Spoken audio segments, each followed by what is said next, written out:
Sir, ನೀವು ಈ ಒಂದು ಚೆಫ್ ಕ್ಯಾರೆಕ್ಟರ್ಗೆ ಏನಾದರೂ ಹೋಮ್ವರ್ಕ್ ಮಾಡಿದ್ರಾ? ಇಲ್ಲಾಂದರೆ ಮನೆಯಲ್ಲಿ ಏನಾದರೂ ಟ್ರಯಲ್ ಆ್ಯಂಡ್ ಎರರ್ನಲ್ಲಿ ಏನೋ ಅಡುಗೆ ಮಾಡಿ ಮನೆಯವ್ರಿಗೆ ತಿನ್ನಿಸಿ ಅಪ್ರಿಸಿಯೇಷನ್ ಸಿಕ್ಕಿತ್ತಾ? ಹೇಗೆ? ರಿಯಲ್ ಲೈಫಲ್ಲಿ ನಾನು ಶೆಫ್ ಚಿದಂಬರ ಅಲ್ಲ, ರಿಯಲ್ ಲೈಫಲ್ಲಿ ನಾನು ಅನಿರುದ್ಧ್. ನನಗೆ ಅಡುಗೆನೇ ಬರೋಲ್ಲ.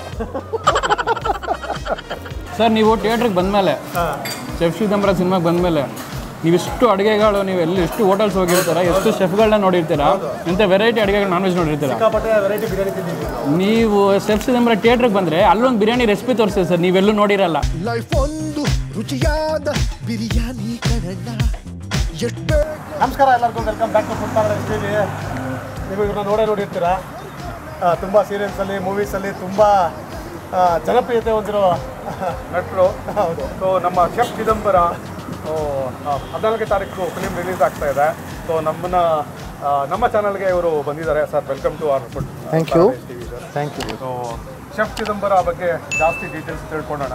ಎಲ್ಲಿ ಬಂದಿದ್ದೀರಿ ಸೋಮ್? ನಾವು ಇವಾಗ ಸಂತೃಪ್ತಿ ಹೋಟೆಲ್ಲು RR ನಗರದಲ್ಲಿ ಊಟಕ್ಕೆ ಬಂದಿದ್ದೀವಿ. ಇಲ್ಲಿ ಪಕ್ಕ ನಾಟಿ ಸ್ಟೈಲ್ನಲ್ಲಿ ಅಡುಗೆ ಮಾಡ್ತಾರೆ. ಹಾಗೆ ನಮ್ಮ ಚಿದಂಬರ ಅವರು ಒಳ್ಳೆ ಬಿರಿಯಾನಿ ಮಾಡಿದ್ದಾರೆ. ಟೀಸರ್ ಎಲ್ಲ ನೋಡಿದ್ದೀರಾ. ಡೀಟೇಲ್ ಆಗಿ ಇನ್ನೂ ಸಿನಿಮಾನಲ್ಲಿ ಏನೇನಿದೆ ತಿಳ್ಕೊಳ್ಳೋಣ. ಸೊ ನಾವಂತೂ ಕುತೂಹಲದಿಂದ ಸರ್ನ ಮಾತಾಡ್ಸಕ್ಕೆ ಕಾಯ್ತಾ ಇದ್ವಿ. ಸರ್, ಒಂದು ಒಳ್ಳೆ ಊಟ ಮಾಡೋಣ ಸರ್. ಬನ್ನಿ, ಹಚ್ಚಿತಾ ಇದೆ, ಬನ್ನಿ ಬನ್ನಿ ಬನ್ನಿ ಬನ್ನಿ ಬನ್ನಿ ಸರ್.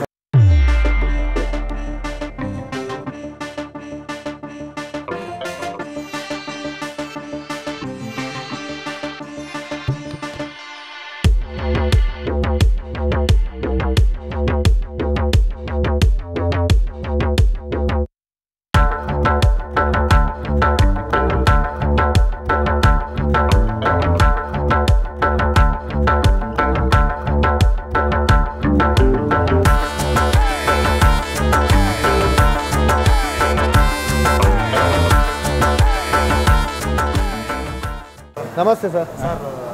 ಟ್ರೈಲರ್ ಟ್ರೈಲರ್ ನೋಡಿದ್ವಿ ನಾವು. ಹಾಂ ಸರ್. ಶೆಫ್ ಚಿದಂಬರ ಸ್ಪೆಷಲ್ ಆಗಿರೋ ಬಿರಿಯಾನಿ ಮಾಡ್ತಾರೆ. ಏನು ಸರ್ ಸ್ಪೆಷಲ್ ಬಿರಿಯಾನಿ ಅದು? ಅದು ತುಂಬಾ special sir.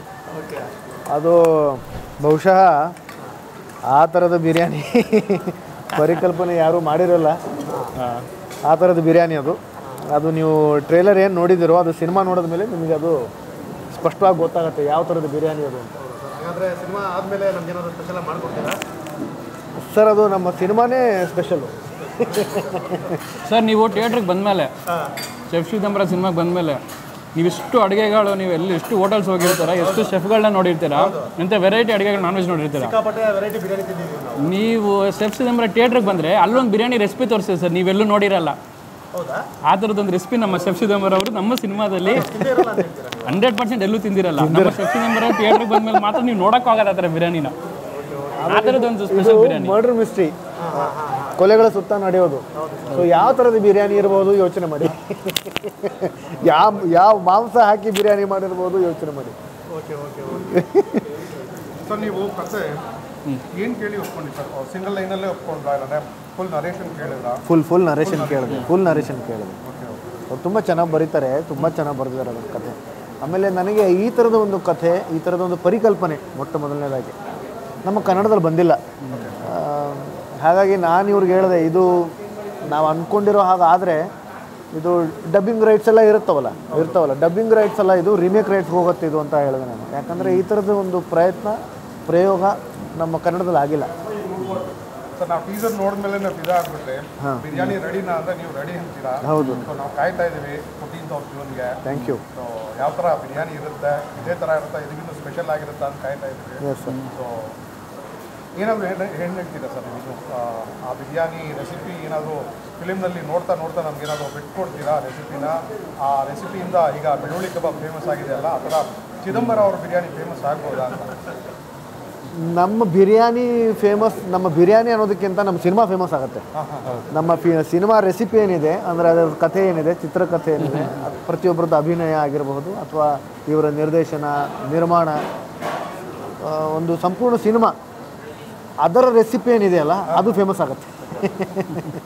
Sir, chef Chidambara ಬರೀ ಮೂವಿಯಲ್ಲಿ ಮಾತ್ರ ಬಿರಿಯಾನಿ ಮಾಡ್ತಾರಲ್ಲ, ರಿಯಲ್ ಲೈಫಲ್ಲೂ ಏನಾದರೂ ಬಿರಿಯಾನಿ ಮಾಡ್ತಾರಾ ಮನೆಗಳಲ್ಲಿ? ರಿಯಲ್ ಲೈಫಲ್ಲಿ ನಾನು ಶೆಫ್ ಚಿದಂಬರ ಅಲ್ಲ, ರಿಯಲ್ ಲೈಫಲ್ಲಿ ನಾನು ಅನಿರುದ್ಧ್. ನನಗೆ ಅಡುಗೆನೇ ಬರೋಲ್ಲ. ಯಾವ ಸರ್, ಬೆಂಗಳೂರಲ್ಲೆಲ್ಲ ಬಿರಿಯಾನಿ ತಿಂತಾ ಸರ್ ನೀವು? ತಿಂತೀನಿ. ಯಾವ್ದು ಇಷ್ಟ ಆಗುತ್ತೆ ಸರ್ ನಿಮಗೆ? ಯಾರು ಚೆನ್ನಾಗಿ ಮಾಡ್ತಾರೋ, ಯಾರು ಪ್ರೀತಿಯಿಂದ ಮಾಡ್ತಾರೋ. ಎಷ್ಟೋ ಸಲ ಮನೆಗೆ ಕರೀತಾರೆ ಅಭಿಮಾನಿಗಳು, ಅವ್ರು ಪ್ರೀತಿಯಿಂದ ಮಾಡ್ತಾರೆ. ಅದಕ್ಕಿಂತ ಇನ್ನೇನಿದೆ ಹೇಳಿ. ಸರ್ ಮೂವಿ ಬಗ್ಗೆ ಬರೋದಾದರೆ ಥ್ರಿಲ್ಲರಾ ಕಾಮಿಡಿನ ಯಾವ ಥರ ಸರ್ ಈ ಮೂವಿದು? ಎರಡೂ ಮಿಶ್ರಣ ಅಂತ ಹೇಳ್ಬೋದು. ಓಕೆ ಥ್ರಿಲ್ಲರೇ, ಬೇಸಿಕ್ ಥ್ರಿಲ್ಲರೇ ಅದು. ಓಕೆ ಕೊಲೆಗಳ ಸುತ್ತ ನಡೆಯೋ ಕಥೆ, ನಾನು ಅದ್ರಲ್ಲಿ ಸಿಕ್ಕಾಕೋತೀನಿ, ಮುಂದೆ ಏನಾಗುತ್ತೆ ಅನ್ನೋದು ಒಂದು ಥ್ರಿಲ್ಲರು. ಆದರೆ ಇದನ್ನು ತುಂಬ ಸೀರಿಯಸ್ ಆಗಿ ಗಂಭೀರವಾಗಿ ಹೇಳಿಲ್ಲ. ಎಲ್ಲೋ ಒಂದು ಕಡೆ ಹಾಸ್ಯ ಇರುತ್ತೆ ಅದರಲ್ಲಿ. ಮತ್ತು ಇಬ್ಬಿಬ್ರು ಹೀರೋಯಿನ್ ಇಟ್ಕೊಂಡಿದ್ದೀರಾ? ಹೀರೋಯಿನ್ ಬಗ್ಗೆ ಸ್ವಲ್ಪ ಹೇಳಿ. ಹಾಗೆ ಹೀರೋಯಿನ್ಗಳ ಬಗ್ಗೆ ನಮ್ಮ ಡೈರೆಕ್ಟರ್ ಹೇಳ್ತಾರೆ. ಸರ್ ಸಿನಿಮಾದಲ್ಲಿ ಇಬ್ಬರು ಹೀರೋಯಿನ್ಸ್ ಇದ್ದಾರೆ. ಒಬ್ಬರು ನಮ್ಮ ನಿಧಿ ಸುಬ್ಬಯ್ಯ ಅವರು, ಇನ್ನೊಬ್ಬರು ರೇಚಲ್ ಡೇವಿಡ್ ಅಂತ. ಈ ಹಿಂದೆ ಅವರು ಲವ್ ಮಾಕ್ಟೇಲ್ 2 ಅಂತ ನಮ್ಮ ಕನ್ನಡ ಸಿನಿಮಾ ಸೂಪರ್ ಹಿಟ್ ಸಿನಿಮಾದಲ್ಲಿ ಮಾಡಿದ್ದಾರೆ. ತುಂಬ ಒಳ್ಳೆ ಆ್ಯಕ್ಟ್ರೆಸ್ ಇಬ್ಬರು ಕೂಡ, ಒಳ್ಳೆ ಕಲಾವಿದರು ಇಬ್ಬರು. ಹೌದು. ಸೊ ವರ್ಕಿಂಗ್ ಎಕ್ಸ್ಪೀರಿಯನ್ಸ್ ಇವ್ರನ್ನೇ ಕೇಳಬೇಕು ಸರ್, ಯಾಕಂದರೆ ಹೀರೋಯಿನ್ ಅಂದಮೇಲೆ ಹೀರೋನೇ ಅಲ್ವಾ. ಅಲ್ಲ ಸಿ, ವರ್ಕಿಂಗ್ ಎಕ್ಸ್ಪೀರಿಯನ್ಸ್ ಅದ್ಭುತವಾಗಿತ್ತು. ಯಾಕಂದರೆ ತುಂಬ ಇಬ್ಬರು ಒಳ್ಳೆ ಕಲಾವಿದರು, ಲಕ್ಷಣವಾಗಿದ್ದಾರೆ. ಅವ್ರ ಜೊತೆಲಿ ಅಭಿನಯಿಸ್ಬೇಕಾದ್ರೆ ಭಾಳ ಸಂತೋಷ ಆಯಿತು. ನಾನು ಇವ್ರನ್ನ ಕೇಳಿ ಅಂತ ಯಾಕೆ ಹೇಳಿದೆ ಅಂತಂದರೆ, ಮೊನ್ನೆ ಸಿನಿಮಾ ನಾವು ನೋಡಿದ್ವು, ಕೊನೆಯಲ್ಲಿ ಮೇಕಿಂಗ್ ಬರುತ್ತೆ. ನಂದು ಹಾಡು ಇದೆ, ಶೆಫ್ ಚಿದಂಬರ ಹಾಡಿದ್ದೀನಿ, ಅದ್ರಲ್ಲಿ ಕೊನೆಯಲ್ಲಿ ಮೇಕಿಂಗ್ ಬರುತ್ತೆ. ನನಗೆ ಗೊತ್ತೇ ಇಲ್ಲ ಅದು. ನಾನು ಮೇಕಿಂಗ್ ಇವರು ಇಷ್ಟು ದಿವಸ ಒಂದು ತೋರಿಸ್ಕೊಂಡು ಬಂದಿದ್ದಾರೆ, ಒಂದು ಮೇಕಿಂಗ್ ಅಂತ ಫಸ್ಟ್ ಕ್ಲಾಸಾಗಿ ಟೋಪಿ ಹಾಕಿದ್ದಾರೆ ನನಗೆ. ಅದೇ ಇರುತ್ತೆ ಅಂತ ನೋಡಿದ್ರೆ ಅದರಲ್ಲಿ ಒಂದಿಷ್ಟು ಶಾರ್ಟ್ಸ್ಗಳು, ಬೇಜಾನ್ ಶಾರ್ಟ್ಸ್ಗಳಿದ್ದಾವೆ. ಇವರು ಡಾನ್ಸ್ ಮಾಡಿದ್ದಾರೆ ಹೀರೋಯಿನ್ ಜೊತೆಯಲ್ಲಿ. ಯಾವಾಗ್ರಿ ಮಾಡಿದ್ರಿ, ನನ್ನ ಶೂಟಿಂಗ್ ಮುಗೀತು ಅಂತಂದ್ಬಿಟ್ಟು ನನ್ನ ಕಳಿಸ್ಬಿಟ್ಟು ಇವರು ಸರ್ ಅದು ಬೆಳಗಿನ ಜಾವ ಎಲ್ಲ ಮುಗಿದಿತ್ತು, ಬೆಳಗಿನ ಜಾವ. ನಾನು ಬೆಳಗಿನ ಜಾವ ಅನ್ನಲ್ಲ, ರಾತ್ರಿ ಅಂತಾರೆ ಅದಕ್ಕೆ ಅಂತ. ಇಲ್ಲ ಸರ್, ಅದು ಫನ್ನಿ ಏನಂದರೆ ಸಿನಿಮಾ ಶೂಟಿಂಗ್ ಸ್ವಲ್ಪ ಬೇಗ ಮುಗೀತು. ಏನು ನಮ್ದೇನೋ ಸಾಂಗ್ ಶೂಟ್ ಇಟ್ಕೊಂಡಿದ್ವಿ, ಬೇಗ ಮುಗೀತು. ಇನ್ನೊಬ್ಬ ಸರ್ರು ಶೂಟಿಂಗ್ ಮುಗೀತಲ್ಲ ಅವ್ರು ತಂದ್ಬಿಟ್ಟು ಕಳಿಸ್ಬಿಟ್ವಿ. ಎಲ್ಲರೂ ಒಳ್ಳೆ ಜೋಶಲ್ಲಿದ್ವಿ. ಸಾಂಗ್ ಬರೋ ತುಂಬ ಚೆನ್ನಾಗಿರೋ ಸಾಂಗ್ ಅದು, ಈಗ ರಿಲೀಸ್ ಆಗುತ್ತೆ ನೆಕ್ಸ್ಟು. ಅಲ್ಲೇ ಏನು ಮಾಡಿದ್ವಿ, ನಮ್ಮ ಡಿ ಒ ಪಿ ಅವರೆಲ್ಲ ಸರ್ ಒಂದು ಸ್ಟೆಪ್, ಅದು ನಮ್ಗೆ ಅದೊಂದು ವೈಬಲ್ಲಿ ಇದ್ವಿ ನಾವು. ಸಾಂಗ್ ಅಷ್ಟು ಚೆನ್ನಾಗಿ ಬಂದಿತ್ತು, ತುಂಬ ಚೆನ್ನಾಗಿ ಕೊರಿಯೋಗ್ರಾಫ್ ಆಗಿದೆ ಸಾಂಗ್. ನೀವು ಸಿನಿಮಾದಲ್ಲಿ ನೋಡಿದ್ಮೇಲೆ ತುಂಬ ಇಷ್ಟಪಡ್ತೀರಾ ಆ ಸಾಂಗ್ನ. ಸೊ ಹಾಗಾಗಿ ಒಂದು ಸ್ಟೆಪ್ ಹಾಕಿದ್ದೀವಿ ಸರ್, ಅಷ್ಟೇ, ಇನ್ನೇನಿಲ್ಲ. ಸರ್ ಸಾಂಗ್ ಆಡಿದಾರಾ? ಹೌದು ಸರ್, ಈಗ ಶೆಫ್ ಚಿದಂಬರ ಅಂತ ನಾವೇನು ಟೈಟಲ್ ಟ್ರ್ಯಾಕ್ ರಿಲೀಸ್ ಮಾಡಿದ್ದೀವಿ, ಅದು ತುಂಬ ಅದ್ಭುತವಾಗಿ ಹಾಡಿದ್ದಾರೆ, ತುಂಬ ಚೆನ್ನಾಗಿ ರೀಚ್ ಆಗಿದೆ ಅದು, ಜನ ತುಂಬ ಇಷ್ಟಪಟ್ಟಿದ್ದಾರೆ ಸಾಂಗ್ನ. ಸರ್ ಟೀಸರ್ ನೋಡಾದ್ಮೇಲೆ ಮತ್ತೆ ನಿಮ್ಮ ಒಂದು ಮೇಕಿಂಗ್ ವಿಡಿಯೋ ಬಿಟ್ಟಿದ್ದೀರಾ, ಪ್ರೊಡಕ್ಷನ್ ವ್ಯಾಲ್ಯೂ ಜಾಸ್ತಿ ಎದ್ದು ಕಾಣಿಸುತ್ತೆ ಸರ್. ಪ್ರೊಡ್ಯೂಸರ್ ಬಗ್ಗೆ ಹೇಳಬೇಕು ಅಂತ ಏನು ಹೇಳ್ತೀರಾ ಸರ್? ಒಂದು ಸಿನಿಮಾ ಆಗಬೇಕು ಅಂತಂದರೆ ಮೊಟ್ಟ ಮೊದಲನೇದಾಗಿ ಬೇಕಾಗಿರೋದು ನಿರ್ಮಾಪಕರು. ಅದಿಲ್ಲದೇ ಸಿನಿಮಾನೇ ಪ್ರಾರಂಭನೇ ಆಗಲ್ಲ. ಹಾಗಾಗಿ ಆಮೇಲೆ ಇವರು ಬಂದ್ಬಿಟ್ಟು ಮಹಿಳಾ ನಿರ್ಮಾಪಕಿ, ಹಾಗಾಗಿ ಅವ್ರಿಗೆ ಇರ್ತಕ್ಕಂಥ ಒಂದು ಸೆನ್ಸಿಬಿಲಿಟಿ ಬೇರೆ. ಆಮೇಲೆ ಸಿನಿಮಾ ಬಗ್ಗೆ ತುಂಬ ಪ್ರೀತಿ, ಸಿನಿಮಾ ಮೊಟ್ಟ ಮೊದಲನೇ ಒಂದು ಪ್ರಯತ್ನ ಅವ್ರದ್ದು. ಹಾಗಾಗಿ ನಮಗೇನು ಬೇಕು, ನಮ್ಮ ನಿರ್ದೇಶಕರಿಗೆ ಏನು ಬೇಕು ಅದನ್ನೆಲ್ಲವೂ ಅವರು ಒದಗಿಸಿದ್ದಾರೆ. ಹೌದು ಹೌದು ಸರ್, ಆ ಪ್ರೊಡಕ್ಷನ್ ವ್ಯಾಲ್ಯೂ ಜೊತೆ ನಮ್ಮ ಟೆಕ್ನಿಷಿಯನ್ಸ್ ಕೂಡ ಅಷ್ಟು ಇಂಪಾರ್ಟೆಂಟ್ ಆಗ್ತದೆ ಸರ್. ಯಾಕಂದರೆ ಬಜೆಟ್ ಸಿಕ್ಕಿದಾಗ ಅದನ್ನು ಕರೆಕ್ಟಾಗಿ ಯುಟಿಲೈಸ್ ಮಾಡಬೇಕಾಗತ್ತೆ. ಬೀಯಿಂಗ್ ಡೈರೆಕ್ಟರ್ ಅವ್ರ ಒಬ್ಬ ಟೆಕ್ನಿಷಿಯನ್ಸ್ ಆಗಿಲ್ಲ, ಅವ್ರ ಕೆಲಸ ಚೆನ್ನಾಗಿ ಮಾಡಬೇಕಾಗತ್ತೆ. ಸೊ ಈ ನಿಟ್ಟಿನಲ್ಲಿ ನಮ್ಮ ಸಿನಿಮಾಟೋಗ್ರಫರ್ ಆಗಿರುವಂಥ ಉದಯ್ ಲೀಲಾ ಅವರು ತುಂಬ ಚೆನ್ನಾಗಿ ಮಾಡಿದ್ದಾರೆ. ಆ್ಯಂಡ್ ಮ್ಯೂಸಿಕ್ ಈ ಸಿನಿಮಾಗೆ ಋತ್ವಿಕ್ ಮುರಳೀಧರ್ ಅವ್ರು ಮಾಡಿದ್ದಾರೆ, ಬ್ಯಾಕ್ಗ್ರೌಂಡ್ ಸ್ಕೋರ್ ಮತ್ತು ಸಾಂಗ್ಸ್ನ. ಆ್ಯಂಡ್ ಸೌಂಡ್ ಡಿಸೈನ್ನ ನಮ್ಮ ನವೀನ್ ಸರ್ ಮಾಡಿದ್ದಾರೆ, BR ನವೀನ್ ಕುಮಾರ್ ಅಂತ ಅವ್ರು ಮಾಡಿದ್ದಾರೆ. ಆ್ಯಂಡ್ ಸಿನಿಮಾದ ಎಡಿಟಿಂಗ್ನ ವಿಜಯ್ ಚಂದ್ರ ಅವ್ರು ಮಾಡಿದ್ದಾರೆ. ಆ್ಯಂಡ್ ಸಿನಿಮಾದ ಮೇಯ್ನ್ ಆಕರ್ಷಣೆ ಮೊದಲನೇ ನನಗೆ ಸಿನಿಮಾ ಲಾಂಚ್ ಮಾಡಿದಾಗಲೇ ಆ ಪೋಸ್ಟರ್ ಸರ್. ಆ ಪೋಸ್ಟರಿಂದ ಎಲ್ಲರ ಕಡೆಯಿಂದ ನಮ್ಗೆ ಒಳ್ಳೆ ಪಾಸಿಟಿವ್ ಒಂದು ಫೀಡ್ಬ್ಯಾಕ್ ಬಂತು. ಅದನ್ನು ಮಾಡಿದವರು ಅಶ್ವಿನ್ ರಮೇಶ್ ಅಂತ. ಸರ್ ನೀವು ಈ ಒಂದು ಚೆಫ್ ಕ್ಯಾರೆಕ್ಟರ್ಗೆ ಏನಾದರೂ ಹೋಮ್ವರ್ಕ್ ಮಾಡಿದ್ರಾ, ಇಲ್ಲಾಂದರೆ ಮನೆಯಲ್ಲಿ ಏನಾದರೂ ಟ್ರಯಲ್ ಆ್ಯಂಡ್ ಎರರ್ನಲ್ಲಿ ಏನೋ ಅಡುಗೆ ಮಾಡಿ ಮನೆಯವ್ರಿಗೆ ತಿನ್ನಿಸಿ ಅಪ್ರಿಸಿಯೇಷನ್ ಸಿಕ್ಕಿತ್ತಾ, ಹೇಗಿತ್ತು? ತುಂಬ ಒಳ್ಳೆಯ ಪ್ರಶ್ನೆ ಸರ್ ಇದು. ಮಾಡಿದ್ದೀನಿ, ಅದು ನಾನು ಸೋಷಿಯಲ್ ಮೀಡಿಯಾದಲ್ಲಿ ನಾನು ಹಂಚ್ಕೊಂಡಿದ್ದೆ ಕೂಡ. ಇದು ಶೆಫ್ ಆಗಬೇಕು ಅಂತಂದರೆ ಮೊಟ್ಟ ಮೊದಲನೇದಾಗಿ ಬೇಕಾಗಿರೋದು ನಿಮಗೆ ಕಟಿಂಗ್ ಸ್ಕಿಲ್ಸು. ಪ್ರತಿಯೊಂದು ಈಗ ನಮ್ಮ ತರಕಾರಿ ಯಾವ ರೀತಿಯಲ್ಲಿ ಹೆಚ್ಚ್ತೀವಿ, ಯಾವ ರೀತಿಯಲ್ಲಿ ಅದನ್ನು ಕತ್ತರಿಸ್ತೀವಿ, ಅದನ್ನು ಅದು ಗೊತ್ತಿರಬೇಕದು. ಹಾಗಾಗಿ ಅದರದ್ದೊಂದು ಕ್ಲಾಸ್ ತೊಗೊಂಡೆ ನಾನೊಬ್ಬರನ್ನ ಶೆಫ್ ಅವ್ರನ್ನ ಮನೆಗೆ ಕರೆಸಿ, ನನ್ನ ಗುರುಗಳು ಅವ್ರನ್ನ ಕರೆಸಿ ಅವ್ರ ಜೊತೆಲಿದ್ದು ಒಂದಿಷ್ಟು ಕಲಿತೆ ನಾನು ಅದನ್ನು. ಅದು ನನಗೆ ತುಂಬ ಒಂದು ಲಾಭ ಆಯ್ತದೆ. ಆಮೇಲೆ ಮೊನ್ನೆ ಒಂದು ಕಾರ್ಯಕ್ರಮದಲ್ಲಿ ನಾನು ಶ್ರೀಖಂಡ ಆಮ್ರಖಂಡ್ ಅಂತ, ಅದು ಕೂಡ ನಾನು ಈ ಒಂದು ನಿಮಿತ್ತದಲ್ಲಿ ನಾನು ಅದನ್ನು ಕೂಡ ಕಲಿತು ತಯಾರು ಮಾಡಿದೆ. ಅದನ್ನು ನಮ್ಮ ತಾಯಿಯವರು ಕಲಿಸಿದ್ರು ನನಗೆ, ಅದನ್ನು ಮಾಡಿದೆ. ಇಲ್ಲಂತಂದರೆ ನನಗೆ ಅಡುಗೆನೇ ಬರಲ್ಲ. ನನಗೆ ತುಂಬ ಸತಿ ಪ್ರಯತ್ನ ಪಟ್ಟಿದ್ದೀನಿ. ಆ್ಯಕ್ಚುಲಿ ಒಂದು ಕಾಲದಲ್ಲಿ ನಾನು hotel management and catering technology ನಾನು ಕಲಿಬೇಕು ಅಂತ ಇದ್ದೆ. ಅದಾಗಲಿಲ್ಲ. ಆಮೇಲೆ ನಾನು ಸುಮಾರು ಸಲ ನಮ್ಮ ಅಡುಗೆ ಮನೇಲಿ ಹೋಗಬೇಕು ಅಂತ ಏನಾದರೂ ಮಾಡಬೇಕು ಅಂತಂದರೆ ಇರಿಸೋದೇ ಇಲ್ಲ, ತಳ್ಳಿಬಿಡ್ತಾರೆ. ಇಲ್ಲ ನೀವು ಇರಬೇಡಿ ಅಣ್ಣ, ನಾವು ಮಾಡ್ತೀವಿ ಅಂತ. ಇದು ಆಗಲಿಲ್ಲ. ಈ ಒಂದು ಸಿನಿಮಾ ಮುಖಾಂತರ ಏನೋ ಒಂದು ಸ್ವಲ್ಪ ಪ್ರಯತ್ನ ಆಯಿತು.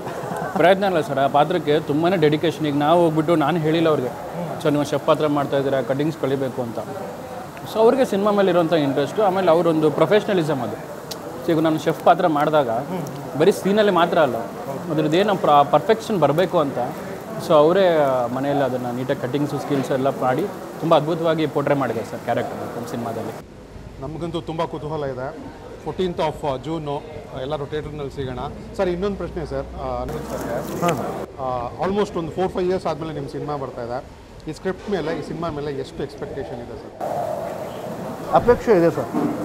ಅದು ನಿಜ ಹೇಳಬೇಕು ಅಂತಂದರೆ ನಾವು ಏನೇ ಕೆಲಸ ಮಾಡಿದ್ರೂ ಕೂಡ ಒಂದಿಷ್ಟು ಅಪೇಕ್ಷೆ ಇಟ್ಕೊಳ್ತೀವಿ. ಆದರೆ ಶ್ರೀಕೃಷ್ಣ ಪರಮಾತ್ಮ ಅಂತ ಮಾತಾಡಿದ್ದಾನೆ, ನೀನು ಶ್ರದ್ಧೆಯಿಂದ ಕೆಲಸ ಮಾಡು, ಯಾವುದೇ ಥರದ್ದು ಅಪೇಕ್ಷೆ ಇಟ್ಕೋಬೇಡ, ಫಲ ನಾನು ಕೊಡ್ತೀನಿ ಅಂತ. ಇದು ಅಕ್ಷರಶಃ ಸತ್ಯದ ಮಾತು ಸರ್. ಚೆಫ್ ಚಿದಂಬರ ಈ ಥರ ಚೆಫ್ ಆಗಿ ಒಂದು ಕ್ಯಾರೆಕ್ಟರ್ ನಾವು ಕಡಿಮೆ ಇದರಲ್ಲೇ ನೋಡಿರೋದು, ನಾನು ನೋಡಿರೋ ಮೂವಿಗಳಲ್ಲಿ ಕಡಿಮೆನೇ ಇರೋದು ಇದರಲ್ಲಿ.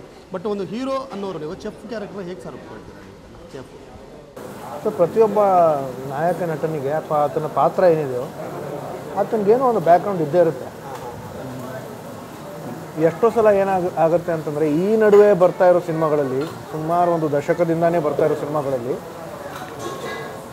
ಹೀರೋ ಬಂದ್ಬಿಟ್ಟು ಸ್ವಯಂಭೂ ಇರ್ತಾನೆ, ನಾಯಕ ನಟ. ಮೊದಲೆಲ್ಲ ಯಾವ ಥರ ಇರ್ತಾಯಿತ್ತು ಅಂತಂದರೆ ಆತನಿಗೊಂದು ರಿಲೇಷನ್ಶಿಪ್ಸ್ ಇರೋದು, ಅಂದರೆ ಒಂದು ಕುಟುಂಬ ಇರೋದು, ತಂಗಿ, ಅಣ್ಣ, ತಮ್ಮ, ತಂದೆ, ತಾಯಿ ಇವರೆಲ್ಲರೂ ಇರೋದು. ಹೋಗ್ತಾ ಅದು ಇವಾಗ ಆ ಪಾತ್ರಗಳೇ ಇಲ್ಲ. ಅದರಲ್ಲೂ ಕೂಡ ಆತನ ಈಗ ಪ್ರೊಫೆಷನ್ ಏನಿದೆಯೋ ಅದು ಯಾರಿಗೂ ಬೇಕಾಗಿಲ್ಲ, ಯಾರಿಗೂ ಗೊತ್ತೂ ಇಲ್ಲ. ಆ ಥರದ್ದು ಈಗ ಬರ್ತಾ ಇದೆ. ಇದರಲ್ಲಿ ಇದಕ್ಕೊಂದು ಪಾತ್ರವನ್ನು ಅವರು ಅದು ಒಂದು ಪ್ರೊಫೆಷನ್ ಅಂತ ಯಾಕೆ ಅಂದರೆ, ನೀವು ಸಿನಿಮಾ ಕಥೆ ನೋಡಿದ್ರೆ ಆ ಕಥೆಯಲ್ಲಿ ಅವನು ಶೆಫ್ ಆಗಿರೋದಕ್ಕೂ ಈ ಒಂದು ಕಥೆಗೂ ತುಂಬ ಸಂಬಂಧ ಇದೆ. ಈಗ ಅದು ಬಿರಿಯಾನಿ ಅಂತ ನೀವೇನು ಟ್ರೈಲರಲ್ಲಿ ನೋಡಿದ್ದೀರಿ, ಅದೊಂದು ಶೆಫ್ ಆಗಿರೋದಕ್ಕೇ ಆ ಥರದ್ದು ಒಂದು ಬಿರಿಯಾನಿ ಮಾಡಿದ್ದಾರೆ ಕೆಲವ್ರಿಗೆ. ಅದನ್ನು ನೀವು ಕಥೆ ನೋಡೋದು ಮತ್ತು ಸಿನಿಮಾ ನೋಡಿದ್ಮೇಲೆ ನಿಮ್ಗೆ ಗೊತ್ತಾಗುತ್ತೆ. ಅದಕ್ಕೆ ಅವನು ಶೆಫ್ ಆಗಿರೋದು ತುಂಬ ಮುಖ್ಯ. ಅದಕ್ಕೆ ಆ ಶೆಫ್ ಕೂಡ ಒಂದು ತುಂಬ ಮುಖ್ಯವಾದ ಪಾತ್ರ, ತುಂಬ ಮುಖ್ಯವಾದ ಅಂಶ ಕಥೆಯಲ್ಲಿ. ಸರ್, 14th ಜೂನು ಸಿನಿಮಾ ಥಿಯೇಟ್ರಿಗೆ ಬರ್ತಾ ಇದೆ. ಜನಕ್ಕೆ ಒಂದು ಸ್ಟ್ರಾಂಗ್ ರೀಸನ್ ಏನಕ್ಕೆ ಥಿಯೇಟ್ರಿಗೆ ಬರಬೇಕು, ಚಿದಂಬರ ನೋಡಬೇಕು, ಚಿದಂಬರ ಕೈ ರುಚಿ ಸವಿಯೋಕ್ಕೆ ಯಾಕೆ ಬರಬೇಕು ಅಂತ ಒಂದು ಏನು ಹೇಳ್ತೀರಾ ಸರ್? ಅನಿರುದ್ಧ್ ಜಪ್ತ ಸರ್, ಇದೇ 14ನೇ ತಾರೀಕು ಚೆಫ್ ಚಿದಂಬರ ಮಾಡಿರೋ ಬಿರಿಯಾನಿನ ತಿಂದ್ಬಿಟ್ಟು ನಮ್ಮ ಪ್ರೇಕ್ಷಕರು ಹೇಗಿದೆ ಅಂತ ಹೇಳ್ತಾರೆ. ಇಲ್ಲಿನ ಬಿರಿಯಾನಿ ತಿಂದ್ಬಿಟ್ಟು ಹೇಗಿದೆ ಅಂತ ರಿವ್ಯೂ ಹೇಳ್ತಾರೆ. ತುಂಬ ಚೆನ್ನಾಗಿ ಭಾಳ ಚೆನ್ನಾಗಿದೆ. ತುಂಬ ಪ್ರೀತಿಯಿಂದ ಅಕ್ಕರೆಯಿಂದ ಇದನ್ನು ಮಾಡಿದ್ದಾರೆ. ಆಮೇಲೆ ನಮ್ಮ ಸಿನಿಮಾಗೆ ಒಳ್ಳೆಯದಾಗಬೇಕು ಅಂತ ಹಾರೈಸಿದ್ದಾರೆ. ಹಾಗಾಗಿ ಈ ಒಂದು ಹಾರೈಕೆಗೆ, ಈ ಒಂದು ಆಶೀರ್ವಾದಕ್ಕೆ, ಪ್ರೋತ್ಸಾಹಕ್ಕೆ, ಈ ಪ್ರೀತಿಗೆ ಅನ್ನದಾತ ಸುಖಿ ಭವ, ಇಷ್ಟೇ ಹೇಳ್ಬೇಕು. Thank you. ಸೊ ತೃಪ್ತಿಯಾಗಿ ಊಟ ಮಾಡೋಕ್ಕೆ ಬಿಡೋಣ ಸರ್ನ.